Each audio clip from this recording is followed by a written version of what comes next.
भारत वीरों की भूमि है। इसमें कोई शक नहीं है कि यहाँ एक से बढ़कर एक महावीर पैदा हुए। महाराजा विक्रमादित्य, समुद्रगुप्त, गुरु गोविंद सिंह, राजा राजा चोला, महाराणा प्रताप, पृथ्वीराज चौहान, मानो इसमें अनेकों नाम शामिल हैं। लेकिन इसी वीरों की श्रेणी में एक ऐसे महाबली का नाम भी आता है जिसकी कहानी भारत के हर बच्चे को पता होना चाहिए। यह वीर कोई और नहीं बल्कि ठाकुर सुजान सिंह हैं। 7 मार्च 1679 के दिन ठाकुर सुजान सिंह अपनी शादी की बारात लेकर जा रहे थे। उस समय उनकी उम्र महज 22 वर्ष थी। शादी अभी संपन्न हुई थी। उन्होंने अपने दुल्हन का मुख भी नहीं देखा था। शाम हो चुकी थी, इसलिए रात्रि विश्राम के लिए उन्होंने बारातियों सहित छापोली में पड़ाव डाल दिया। कुछ समय ही बीता था, तभी उन्हें गायों की घुंघरुओं की आवाज़ सुनाई देने लगी। सुजान सिंह ने अपने लोगों से कहा कि शायद ये चरवाहे हैं, जाओ जरा सुनो क्या कहना चाहते हैं। गुप्तचरों ने सूचना दी कि ये लोग कह रहे हैं कि कोई फौज देवड़े पर आई है। वो चौंक पड़े। उन्होंने पूछा, कैसी फौज, किसकी फौज, किस मंदिर पर आई है? जवाब आया, युवराज, ये औरंगजेब की बहुत ही बड़ी विशाल सेना है जिसका सेनापति दराब खान है। उसने खंडेला के बाहर पड़ाव डाल रखा है और निर्णय लिया गया है कि कल खंडेला स्थित श्री कृष्ण मंदिर को तोड़ दिया जाएगा। यह सुनते ही सब कुछ बदल गया। शादी के खुशनुमा चेहरे अचानक से सख्त हो गए। सारे बाराती सेना में तब्दील हो चुके थे। लोगों में विचार विमर्श होने लगा।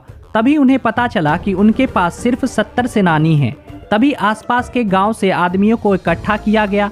तब जाकर उनके पास करीब 500 घुड़सवार हो गए। तभी अचानक उन्हें उनकी पत्नी की याद आई, जिसका मुख भी वे नहीं देख पाए थे, जो डोली में बैठी हुई थी। वह उस समय गहरे सोच में पड़ गए। एक तरफ उनका राजपुताना धर्म था और दूसरी तरफ पत्नी को दिया गया वचन। लेकिन उनकी पत्नी भी छत्रानी थी। वह सारी बात समझ गई।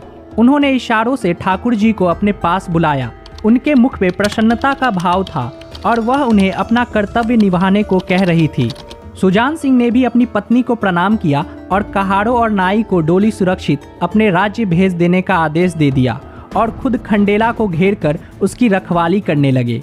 एक दिन बाद यानी कि 8 मार्च 1679 को दराब खान की सेना उनके सामने आ चुकी थी। सुजान सिंह महाकाल के भक्त थे। बस अपने इष्ट देव को याद कर हर हर महादेव के जय घोष के साथ 500 वीरों की ये सेना 10,000 की मुगल सेना के साथ भिड़ गए। उनके बीच घनघोर युद्ध शुरू हो गया। सुजान सिंह दराब खां को मारने के लिए उसकी ओर लपके और 40 मुगल सैनिकों को मौत के घाट उतार दिया। ऐसे पराक्रम को देख के दराब खां पीछे हटने लगा। लेकिन ठाकुर सुजान सिंह कहाँ रुकने वाले थे। जो भी उनके सामने आ रहा था वह उसे काट रहे थे। सुजान सिंह ने मानो साक्षात मृत्यु का रूप धारण कर लिया था। तभी कुछ ऐसा हुआ जो मानो राजपूतों के साथ साथ मुगलों को भी आश्चर्य में डाल दिया।